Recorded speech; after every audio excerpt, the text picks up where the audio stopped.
Hello, Minglaba. General, trading system ရှာဖို့တော့အစီအစဉ်ကနေပြန်လည်ကြိုးဆိုပါရယ်ဒီကောင်မတင်ပြကြအောင်နည်းနည်းကြာသွားပြီပေါ့နော်ဆိုတော့ဒီနေ့တော့ကျွန်တော် trading system လေးတစ်ခုကောင်းလေးတစ်ခုရလို့ပေါ့နော်ကျွန်တော်ဒီမှာလာပြီးတော့မှ sharing လုပ်တာဖြစ်ပါတယ်ဆိုတော့ထုံးစံတိုင်းပဲကျွန်တော်တို့ဒီ trading system ရှာဖို့တော့အစီအစဉ်ကတော့ကိုယ့်အတွက်အသုံးဝင်လောက်မယ်ထင်တဲ့ trading system တွေကျွန်တော်ရှာတွေ့ trading system တွေကိုကျွန်တော်ပုံမှန် sharing လုပ်ပေးတဲ့အစီအစဉ်ပေါ့နော်ဆိုတော့ဒီနေ့ကတော့ကျွန်တော်တို့ဒီ liquidity ကိုသုံးတဲ့ trading system တစ်ခုကိုကျွန်တော်မျှဝေပါမယ်ဆိုတော့ everything ကeducational purpose ဖြစ်ပါတယ်ကျွန်တော်တို့ financial advice မဟုတ်ပါဘူးဒါတော့ကျွန်တော်တို့ကြိုပြီးပြောထားချင်ပါတယ်ပြီးတော့သုံးမယ်ဆိုလို့ရှိရင်တော့ bad test တွေအကြီးကျယ်လုပ်ပြီးတော့မှကိုယ့်ကို research လုပ်ပြီးတော့မှပဲသုံးဖို့ကျွန်တော်အကြံပေးချင်ပါတယ်အဲ့တော့ဒီ trading system ကကျွန်တော်တို့အဓိကဘာဖြစ်လဲဆိုလို့ရှိရင် volume များတဲ့ high volatility ဖြစ်တဲ့ဒီ volume များတဲ့ high volatility time volume များတဲ့ကျွန်တော်တို့ဒီ access တစ်ခုဖြစ်တဲ့နေရာမှာ Euro USD လို့ဟာမျိုးပေါ့နော်ကျွန်တော် Euro USD ကိုဒီမှာရွေးထားတယ်အဲ့တော့ဒါလေးကိုပေးလိုက်မယ်ပြီးရင်15 minute time frame เนาะ15 minute time frame ဖြစ်တဲ့နေပေါ့နော်ဆိုတော့အဲ့တော့ကျွန်တော်တို့ကျွန်တော်တခါတည်း bad လုပ်ပြရတဲ့အနေနဲ့ကျွန်တော် bad လေးတစ်ချက်စမ်းကြည့်အောင်ကျွန်တော်တို့ calendar ကနေပြီးတော့မှ January 2024 1ရက်နေ့ကိုကျွန်တော်တို့ go to သွားလိုက်ပါမယ်ရောက်သွားပြီအဲ့တော့ barrel play နဲ့ကျွန်တော်ဒီကနေပြီးတော့ barrel play လုပ်မယ် barrel play လုပ်မယ်ဆိုတော့ barrel play ကတော့တော်တော်များများသိပါလိမ့်မယ်ကျွန်တော်တို့ပြန်ပြီးတော့မှ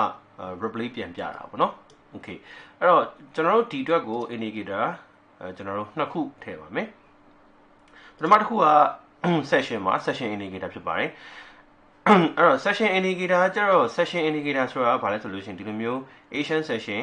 London session New York session တွေသိဖို့ပေါ့နော်အဲ့တော့ session indicator ကျွန်တော်ရဲ့အချိန်ကိုကြည့်ပါဒါ GND plus 7ဖြစ်ပါတယ်ဆိုတော့ဒီဘောကဒါ Thailand အချိန်ဖြစ်ပါတယ် Thailand အချိန်မှာကျွန်တော်ဒီအချိန်တွေထည့်ထားတာပေါ့နော်ဆိုတော့ဒါ New York ကည8နာရီ Thai အချိန်ည8နာရီကနေ17နာရီကြာ London ကနေ့က2နာရီကနေ6နာရီကြာTokyo Asian ပေါ့နော် Asian က8နာရီကနေ12နာရီကြာဖြစ်ပါတယ်ဒါထည့်ထားအဲ့တော့ဒီတိုင်းထည့်ရင်ရပါတယ်ဒါမှမဟုတ်ကိုထွေးမဲ့ချိန်ကိုကကိုဟို New York ကိုပိတ်ထားမယ်ဆိုလည်းရပါတယ်เนาะဆိုတော့ဒါကကျွန်တော်တို့ session indicator session ကတော့ကျွန်တော်တို့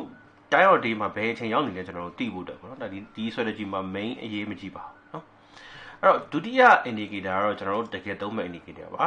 less echo ရဲ့ buy side sell side liquidity လို့ခေါ်ပါတယ်အဲ့တော့ကျွန်တော်တို့ဒီမှာ indicator step ကနေပြီးတော့ buy side sell side လို့ရတယ်လို့ရှိရင်ဒီမှာ buy side and sell side liquidity less algo ဆိုတာရှိပါတယ်အဲ့ဒါလေးကိုထည့်လိုက်ပါเนาะအဲ့တော့ buy side and sell side liquidity less algo မှာကျန်တာဘာမှပြင်စရာမလိုပါဘူးဒီ indicator ဒီတိုင်းထည့်ပြီးသုံးလို့ရပါတယ်เนาะအဲ့တော့ဒီနှစ်ခုပဲလိုပါတယ်ကျန်တာဘာမှထူးထူးဆန်းဆန်းမလိုဘူးအဲ့တော့ဒီ strategy ကအရင်ရိုးရှင်းတယ်ကျွန်တော်တို့ liquidity အကြောင်းနည်းနည်းလေးသိဖို့တော့လိုတယ်ဆိုတော့ liquidity ကဘာလဲဆို liquidity ဆိုတာဘာလဲဆိုလို့ရှိရင် liquidity ဆိုတာကကျွန်တော်တို့ဒီstock loss ရှိတဲ့နေရာတွေလို့ကျွန်တော်အကြမ်းမြင်ပြောလို့ရှိရင်ဗျာပတ်စံရှိတဲ့နေရာဆိုတော့ဒီ swing တစ်ခုရှိရဲ့အဲ့ဆိုရင်အောက်မှာဆိုရင်ဒါကျွန်တော်တို့ဒါဆိုလို့ရှိရင်ကျွန်တော်တို့ဒီbuying ထားတဲ့လူတွေ buying ထားတဲ့ buying trader ပေါ့နော် bull trader ပေါ့ဝယ်ထားတဲ့လူတွေရဲ့ stop loss တွေအောက်မှာရှိတယ်အဲ့ stop loss ကိုသွားထိပြီးမှပြန်သွားရမယ်ဆိုလို့ရှိရင်သူတို့ stop loss ကိုလာစားတယ်လို့ခေါ်တော့အပေါ်က buy side liquidity ဆိုလို့ရှိရင်အဲ့လိုပဲကျွန်တော်တို့အပေါ်မှာဒီ liquidity ရဲ့အပေါ်မှာကျွန်တော်တို့ stop loss တွေရှိတယ်အဲ့ stop loss တွေကိုအားလုံးထိပြီးတော့မှပြန်ဆင်းသွားရဆိုရင်ဒါပြန်သွားအပေါ်တက်သွားစားရလို့ခေါ်တော့ okay ဆိုတော့အဲ့လိုပုံစံမျိုးကိုကျွန်တော်တို့က liquidity rig လုပ်တယ်လို့ခေါ်တယ်ပြောလို့ရှိရင်သွားစားတယ်okay အဲ့တော့ဒီ strategy ကတော်တော်ရိုးရှင်းတယ်15 minute time frame ဖြစ်ရမယ်เนาะကျန်တဲ့5 minute တွေပါမယ်ကျွန်တော်စမ်းကြည့်အလုပ်သိမ့်မဖြစ်ဘူးအဲ့တော့အရင်မြန်15 minute ဖြစ်ရမယ်အဲ့ကျွန်တော်ဘာလို့မှလဲဆိုလို့ရှိရင်ကျွန်တော်ကရှင်းတယ်အခုဒီဒါဆိုလို့ရှိရင် sell side liquidity တွေကိုသူကရောက်သွားပြီ sell side liquidity မှာဒီအနည်းရောင်ကလေးပေါ်လာဆိုတာ sell side liquidity စားနေပြီလို့သူကဆိုလိုတာပေါ့ okay တော့ကျွန်တော် strategy ကရှင်းတယ်ဆိုတော့ဘယ်လိုလဲဆိုလို့ရှိရင်ကျွန်တော်တို့ဒီမှာဒါဆိုကျွန်တော် sell side liquidity ရှိတယ်အဲ့ sell side liquidity တွေကိုဒါဝင်လာပြီဆိုလို့ရှိရင်ဒါဒီ liquidity စားပြီဒါပေမဲ့အဲ့လိုစားတဲ့အချိန်မှာကျွန်တော်တို့ကစားပြီးပြန်ထွက်သွားတော့ကျွန်တော်တို့ trade ပါ okay အဲ့တော့စားပြီးပြန်ထွက်တော့ဘယ်လိုသိမလဲဆိုတော့ဒီလိုမျိုး price ဒီအထဲကိုပြန်ဝင်သွားရင်ဒါကျွန်တော်တို့သိဒါပေမဲ့ဒီအကွက်ပေါ့နော်ဒီအကွက်ရှိရဲ့အဲ့ဒီအကွက်ကို အဲ့ graph ကမပြီးသေးဘူးဒီလိုမျိုးမပြီးသေးဘူးဆိုလို့ရှိရင်ကျွန်တော်ဝင်လို့မရဘူးเนาะအဲ့တော့ကျွန်တော်ဆက်ကြည့်ကြည့်မယ်ဒါဆိုရင်သူကဒီမှာဆက်စင်စားရအောက်ထိစင်စားရစဉ်းစားပြီးတော့ဒီလိုပြီးသွားပြီဆိုလို့ရှိရင်အောက်ကိုဆက်ဆင်းသွားတယ်ဒါဆိုကျွန်တော်တို့ဝင်လို့မရဘူးเนาะအဲ့ဒါသတိထားเนาะအဲ့တော့ကျွန်တော်တို့ပြန်ဆက်ကြည့်အောင်ပြီးတော့ခုနကဒီကျွန်တော်ထိထားတဲ့ session indicator ရဆိုကိုကဒီလိုတိုကျိုတို့ဘာလို့အထဲမှာမထိတာကောင်းတယ်ဒီလန်ဒန်နဲ့နယူးယောက်ထဲမှာကျွန်တော်ထိကြအဲ့တော့တိုကျိုဒီသူ့နဲ့သူ accumulation လုပ်နေတာ Asian ကเนาะအဲ့တော့အဲ့အချိန်မှာကျွန်တော်မထိဘူးကျွန်တော်ဘာလုပ်မလဲဆိုလို့ရှိရင်ဒီလိုလန်ဒန်တို့ဘာလို့ရောက်သွားတဲ့အချိန်ကျမှထိโอเคအဲ့တော့ကြည့်မယ်ဒီမှာဆို sell side liquidity တခုပေါ်လာပြီโอเคအဲ့တော့ sell side liquidity ကိုစားပြီအောက်ကိုဆက်ဆင်းတယ်ဒါဆိုရင်စားတဲ့အဆင့်မဟုတ်တော့ဘူးသူကဆက်ဆင်းသွားတဲ့အဆင့်ဖြစ်သွားတယ်ဒီမှာ liquidity ဟိုနေရာလဲပြီးသွားပြီပြီးတော့ဒီမှာအောက်ထိလဲဆင်းသွားပြီဆိုမရတော့เนาะအဲ့တော့ okay ကြည့်မယ်ဒါဆိုရင်ဒီနေ့ကဒါကျွန်တော် trade ဆရာမရှိလိုက်တဲ့နေ့เนาะအဲ့တော့ကျွန်တော်တို့ကံကောင်းတာကခုနကဒီနေရာတွေမှာကျွန်တော်တို့ကဒါ liquidity grab မဟုတ်ခဲနဲ့ဆက်ဆင်းနေဆိုတော့ကျွန်တော်သိခွင့်ရခဲ့တာပေါ့နော်ဆိုတော့ဒီမှာဆိုသူကအရှိမဒီလိုမျိုး swing ရှိရဲ့အဲ့ဒီနေရာကနေဒီ swing အထိကြားတဲ့ကိုသူကဒီလိုဘောင်လေးခတ်ပြီးဟာเนาะအဲ့လိုပုံစံမျိုးဒီမှာဆိုလဲလို့ပဲဒီမှာ swing လေးရှိရဲ့ဒီလို swing ရှိရဲ့အဲ့ swing ကြားထဲမှာခတ်ထားဆိုတော့အဲ့ပုံစံမျိုးအဲ့တော့ဒီမှာရနေပြီးတော့ okay အဲ့တော့ကျွန်တော်ဘောမှာ buy side liquidity ပေါ်လာပြီကျွန်တော်ကောင်းတာတော့ဒီလိုမျိုး trend နဲ့ပေါ့နော် trend နဲ့ light trade တာတော့ပိုကောင်းတယ်ဒါပေမဲ့ဒီ strategy မှာတော့သူက trend စဉ်းစားစရာတိတ်မလို့ okay အဲ့တော့ buy side liquidity ပေါ်ထားတယ်ဒါပေမဲ့ကျွန်တော်တို့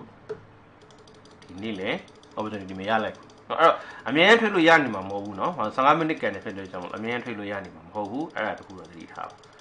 okay အဲ့တော့ okay ဒီမှာ buy side liquidity ပေါ်လာတယ်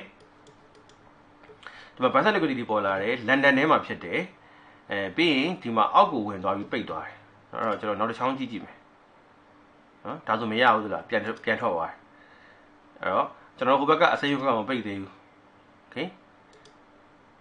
okay ဒါဆိုမရဘူး liquidity စားနေတယ်စားနေဒါပေမဲ့ကျွန်တော်စားလို့မပြီးသေးဘူးလို့ဆိုလိုတာနော်အဲ့တော့အပေါ်မှာပြန်ပိတ်သွားတယ်မရဘူးကျွန်တော်တို့အပေါ်နေရာကိုကြည့်မယ်အဲ့တော့ဒါဆိုရင်liquidity စားတယ် rejection နဲ့ပြန်ဝင်လာတယ်အဲ့တော့ဝင်ချင်ဝင်လို့ရပြီအနေရတော့များသေးတယ် stop loss ထိကောင်းထိမယ်ဒါပေမဲ့ကျွန်တော်စမ်းကြည့်အောင်နော်အဲ့တော့ဘယ်ထိလဲဒါဆို 2.5R ရှိမယ်အဲ့တော့အောက်မှာကျွန်တော် liquidity swing ရှိလားကျွန်တော်ကြည့်မယ်ဒီ swing ထိသွားမယ်ဆိုလို့ရှိရင် 3.5R လောက်ရှိမယ်အဲ့တော့ကျွန်တော်တို့ဒီ Asian low လောက်ပဲ 2.8 ပေါ့အဲ့လောက်ဒီပဲကျွန်တော်တို့ထားကြည့်အောင်နော်အဲ့တော့ okay ကျွန်တော်တို့ trade ပွင့်သွားတယ်အဲ့တော့တစ်ခေါက်နယူးယောက်မှာပြန်လာ text တယ်ဟိုဘက်ထဲကူသွားတယ်ပြီးတော့ကျွန်တော် Asian London မှာကျွန်တော် TPT ရယ်နော် 2.8 อ่ะ okay အဲ့တော့ဒီမှာကျွန်တော်တို့ဒါကိုသတိထားရမယ်နော်ဒါကိုအကြီးကျယ်သတိထားရမယ်ထွက်သွားတယ်ပြန်ဝင်လာတယ် rejection နဲ့ပြန်ဝင်လာတယ်ဆင်းတော့မယ်ဒါစားတာလို့ပြောလို့ရတယ်ဒီအစိမ်းကွက်ကဒီမှာမကုံသေးပေမဲ့နောက်တစ်ချောင်းမှာလည်းဆက်ဆင်းတယ်ကျွန်တော်ကဒီကနေဝင်လိုက်လို့ရတယ်နော်ဆိုတော့ဒီပုံစံ okay အဲ့တော့ကျွန်တော်ဆက်ကြည့်အောင်ဒီ strategy က risk တော့နည်းနည်းများမယ်เนาะအဲဒါကြောင့်ကျွန်တော် bet test အကြီးကျယ်လုပ်ခိုင်းတာဘာလို့ဆိုတော့သူက liquidity grab only ကိုပဲတီးတန်တုံးတယ်ကျန်တာဘာမှမပါဘူးအဲ့လို strategy မျိုးတွေကသူက scalping အတွက်အဆင်ပြေတယ်အဝင်ထွက်ဟိုR ရမ်းမများပဲနဲ့အဝင်ထွက်ပဲလုပ်တဲ့လူတွေအဆင်ပြေတယ်ဒါပေမဲ့နည်းနည်းအနေများတယ် scalping ဖြစ်တဲ့အတွက်เนาะအဲ့တော့ဒီမှာ liquidity နှစ်ခုပေါ်လာပြီ okay အဲ့တော့ grab နေပြီကျွန်တော်တို့ကြည့်လိုက်လို့ရှိရင်ဒီမှာ zone တွေကနေပြီးတော့ zone ထဲမှာသူစားနေ share စားနေ okay အဲ့တော့ဒီမှာ rejection နေနဲ့ okay အဲ့တော့ဒီမှာနောက်တစ်စိမ်းနဲ့ဝင်သွားတယ် okay မပြီးသေးဘူးသလားပြီးသေးဘူးဟိုကအစိမ်းခွက်ကကုံသွားပြီစိမ်းခွက်ကုံသွားရင်ကျွန်တော်တို့မ trade တော့အဲ့တော့လွတ်ထားပေးလိုက်အဲ့တော့ trade ခဲ့ရင်လည်းနည်းနည်းရရင်ဒါပေမဲ့ကျွန်တော်မ trade တော့နော် okay အဲ့တော့နောက်ထပ် liquidity တခုစောင့်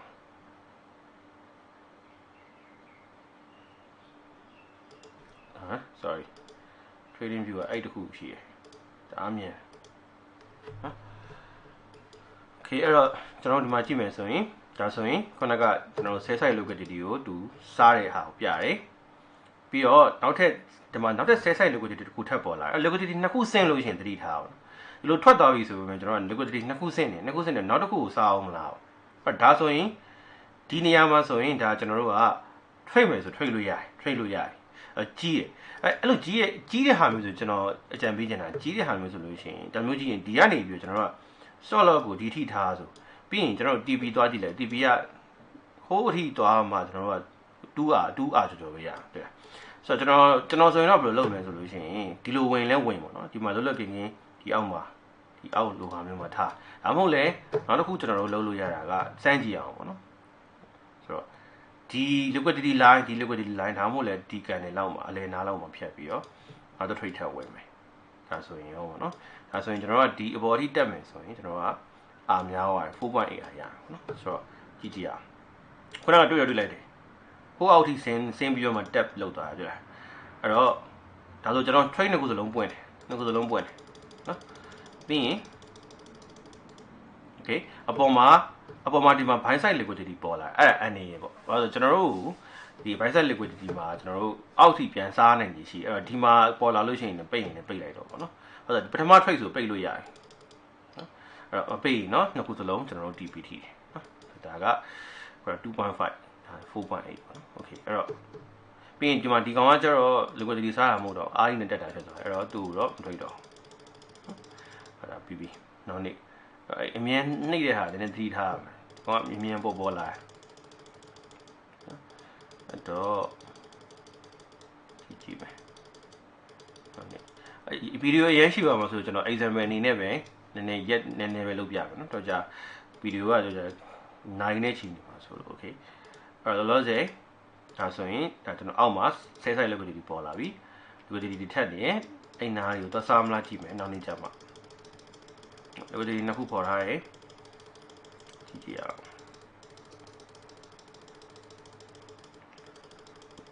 အပေါ်မှာ buy side liquidity ပေါ်လာတယ်အဲ့တော့ကြည့်မယ် okay အဲ့တော့ buy side ကိုသွားတယ်ဒါကိုစားတယ်လို့ပြောလို့ရလားဆိုရတယ်ဘာလို့ဆို liquidity ဟိုနေအကွက်ကိုကြော်သွားတယ်ဒါပေမဲ့ကျွန်တော်တို့ကအစိမ်းကွက်ထဲကထွက်တာကိုမြင်နေတာဖြစ်တဲ့အတွက်ကျွန်တော်ဒီ trade ကိုမဝင်လိုက်တော့နော်ဝင်ရင်လည်း DBT ကောင်းနေမယ်တော့မဝင်တော့တော့အဲ့တော့ဒီမှာစကြည့်အောင်နော်အောက်မှာ liquidity ပေါ်ထားရရှိတယ် okay အဲ့တော့အဲ့အောက်ကိုတစ်ချက်ကြည့်မယ်အောက်ကိုသူစားဖို့ရှိလာတယ် okay ဒီ trade ပြီးရင် okay ဒီ trade တွေပြီးရင်တော့ကျွန်တော်တို့ဗီဒီယိုရက်လိုက်မယ်ပြီးရင် call test လုပ်ကြည့်ပေါ့အဓိက system ကတော့ဒါပဲစားတယ်ပြီးရင်ပြန်ထွက်သွားမယ်ထွက်သွားတဲ့အချိန်မှာအားနဲ့ထွက်တာတော့ပါလို့ဆိုရင်ကျွန်တော်ကဝင်မယ်ဒါပဲ Scalping ဖြစ်တဲ့အတွက် risk များတယ်နော် okay ဒါဆိုရင်ထွက်ပြီပြန်ဝင်မှုပြောဒါပေမဲ့တိုဂျိုဖြစ်နေတိုဂျိုဆိုကျွန်တော်တိတ်မထွက်ချင်သေးဘူးနော်မချင်သေးဘူးစောင့်လိုက်အောင်ပဲဘာလို့ဆိုလန်ဒန်ကျမှဟောဖြစ်အောင်ပြီးတော့အကွက်ကလည်းမဆုံးသေးဘူးလားမဆုံးသေးဘူးလား stop loss ဒီပါလားကျွန်တော်တို့ manipulate လုပ်တော့မှာဟုတ်ပြီဒါမျိုးဆိုရင်ဒါကျွန်တော်တို့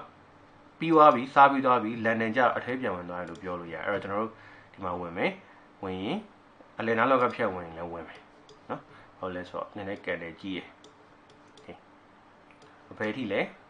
ဖြစ်နေကြီးရှိတဲ့ဟိုးဘောကကျွန်တော်တို့ liquidity ရှိတဲ့နေရာအထိကိုစမ်းကြည့်အောင်နော်ဒါနောက်ဆုံး test ပါအရှိပါကျွန်တော်တော်တော်လေးမြတ်ထားပြီနော်အဲ့တော့ဒီ trade ကတော့မပြောတတ်ဘူးအဲ့တော့ okay လာထိတယ် okay ပြီး rejection နဲ့လာတယ်ချိန်နေမကောင်း stop loss ထိပါတယ် okay အဲ့ဒီ trade stop loss ထိမယ်အဲ့ကျွန်တော်က 1R ရှုံးတယ်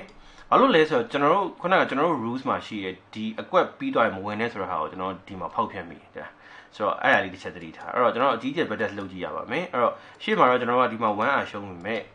ရှေ့မှာဒီ trade ကိုဒါထားပါ 2.5 နဲ့သာဝင်ခဲ့2.5 အမြတ်မယ်ပြီးရင်